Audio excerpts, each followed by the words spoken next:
Like comment করতে হবে না, শুধু এই ভাইয়ের বিপ্লবী কথাগুলো শুনুন। সোশ্যাল মিডিয়ায় একজনা বলছে হুমায়ুন কবিরের মাথা যে কেটে নিয়ে যাবে তাকে 1 কোটি টাকা দেবো।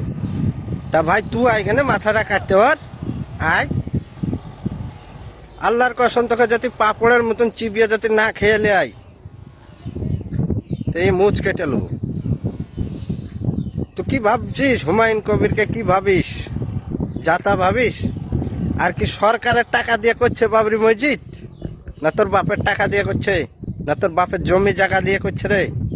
হ্যাঁ রে বান্দির বাচ্চারা, হ্যাঁ ওরা সরকারের কোনো ভরসাই নাই রে। সরকারের কোনো সাহায্য আমাদের দরকার নাই। আমাদের যা মুসলমান ভাইরা আছে আমরা সব একটা করে কিডনি বিচা দেবে, তা বাবরি মসজিদ ছাড়বে না, করবেই। আর মুসলমান তো নম্বর 1 রে দান খেরাতে, 1 নম্বর। মন চাইলে পুরা ইন্ডিয়াকে বদলে দেবে দানে। তো তোরা কি ভাবিস মুসলমানকে? তোরা কি ভাবিস?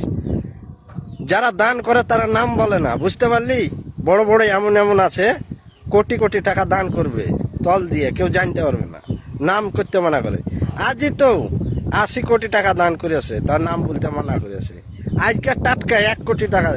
আরে টাকা টাকার কথা বলিস না। আর মমতা দিদিকে বলছি তোমার টাকা দরকার নাই। আর হাকিম কাকে বলো, হাকিম দা তুমি যা ভুল করলে রে ভাই। হ্যাঁ মুর্শিদাবাদের রাজনীতি করতে আসিও না, এবার তোমাকে বুঝে নাও।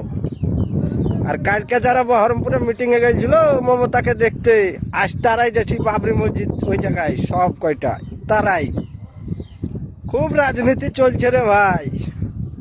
আর বাবরি মসজিদ হবে, কোনো মাইকাল লাই যে আটকে নেবে।